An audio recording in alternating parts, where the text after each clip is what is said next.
Nama Kak Aiza. Okey, tinggal di Shah Alam. Okay. Kenal Aziz dah beberapa tahun rasanya dan ambil produk Moringa tu selalu, dah lama juga dan pernah try. Kak ambil produk Moringa pil.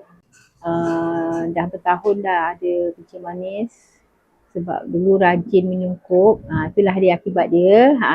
Jadi baru-baru ni tangan melecur kena pulut panas. Jadi memang dah pergi klinik tapi tanya juga pendapat Azim macam mana, ada cara lain tak untuk mempercepatkan luka tu sembuh.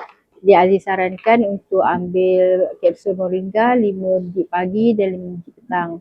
Dimakan bersama dengan minyak kelapa dara. Alhamdulillah dia cepat kering dan cepat surut bengkaknya. Berapa lama Kak?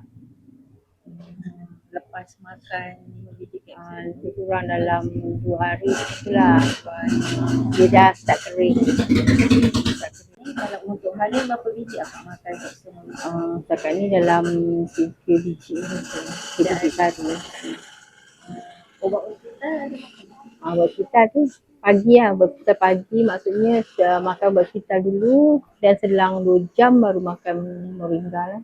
Moringa bersama MCO ke Moringa saja? Moringa saja, MCO tu dia ada je. Oh, okey. Biasanya check up setiap berapa bulan? Setiap 3 bulan, tapi sekarang dia dah naikkan ke 6 bulan lah sebab mungkin ada penurunan dalam kencing manis. Masa mula-mula jumpa Aziz berapa agak? Masa jumpa Aziz hari tu ST1 AC 9. Sekarang? Sekarang turun kepada 6 poin lebih lah. Sikit lagi nak normal kan? InsyaAllah. Kiranya membantu jugalah kan? Membantu, sangat membantu. Ubat hospital makan macam biasa cuma tambahan Moringa. Betul. Okey. Terima kasih banyak Kak.